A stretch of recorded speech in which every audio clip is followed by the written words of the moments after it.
You could see some people on the street and you'll be like, he's a lineman. Then you'll see another guy and you're like, no way.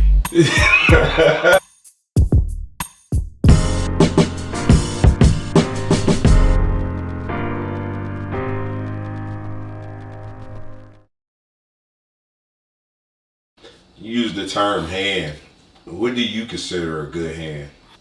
Good hand, that's gonna be a perspective thing, right? Because if you and a person have personality conflict, then that might devalue your meaning of him as being a good hand. So, as far as I can say, a good employee or somebody who's a good coworker, I think it's just work ethic. Work ethic. Somebody who takes the safety into their like. I think taking safety to a crew level, not just being a selfish person thinking that, well, I'm safe. This guy's looking high voltage over there. Who cares, right? You're in the same crew. You ask questions like, hey man, I see you guys. You sure you don't want to cover that thing over there? And even if you're not the one doing it, but maybe he has a way of going around it. And but at least you show your concern to your fellow crew member, right? The guys I've noticed who like a little more passionate. It's a little bit more oomph in the passionate about it. Taking the work home a little bit and studying, being aware of different specifications for the job or how to approach it, having a plan. It's being engaged, right? You don't have to come and tell us how your weekend was, but or what you did, or how many books you read, and you read chapter. But you could start seeing that the hands are the ones, I guess, the work ethic, the engaged, safety conscientious, and you don't need to be carried every day. It's being an asset to the team. I would say that's more of a classification of a good hand.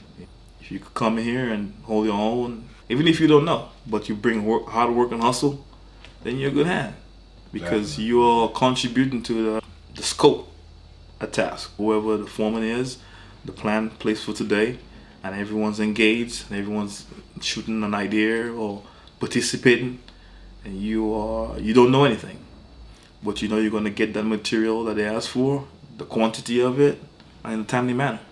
You're moving it for purpose, right? Not dragging your feet, being aware of where the safety materials are at, the safety equipment. You don't have to know it all, but especially if you just started, but at least you're conscientious of what's going on. Did you ever have a fear of heights when you first started?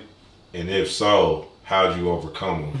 I used to climbing trees in the Caribbean, mango trees, breadfruit trees, guava trees. So I never really had a fear for heights. Yes, you fear this thing, right? Because it could kill you or kill somebody else. But the respect level is always there. It was more of a passionate thing. Like, man, this is cool. Like sometimes it don't even feel like you're working. I mean, you get so involved with what you're doing, it just feels like, okay, we're here.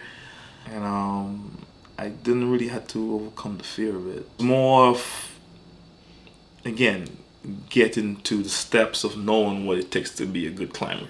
You need to have good shoes. Do not get foot injuries because you mess up your feet, you mess up your back. Then getting the proper techniques from the instructor, nail them down, and just taking the time in when I get a chance to climb to perfect my craft. The time that they gave us to be on the stick, then I would make sure that I maximize it. Ask questions, am I doing this right? Are my feet in the right position? Relative to the pole, is my body too close or too far? It's more of like learning the ropes. Then you set yourself up to, well, this day I took on that task of learning how to spin in my belt, learn how to get up the pole, or learn how to keep my feet in line with climbing up and down and proper climbing position. What do you look for in a good apprentice? Oh, being part of the crew, it's engaging in the scope at hand, the job plan at hand, work ethic, just being engaged. You might not know what the specifications are, but maybe direct you in the book, because we all have the same book. It's issued, the same book is issued to everybody. No one has a special version of it. Well, I don't. Get to the chapter, you read it. It's up to you now to come back and ask me, hey, I'm having a hard time trying to put this into an image.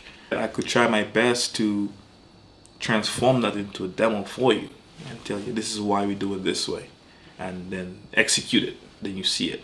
I think asking questions, say it in a statement way, like, okay, you want me to do this, that, and third. And then now, okay, well, he gets it. So I think it's just being engaged, maybe taking your bookwork to a serious note to some extent. Again, your safety is involved in this. So it all depends on how much safety that you care for yourself as well as the crew members.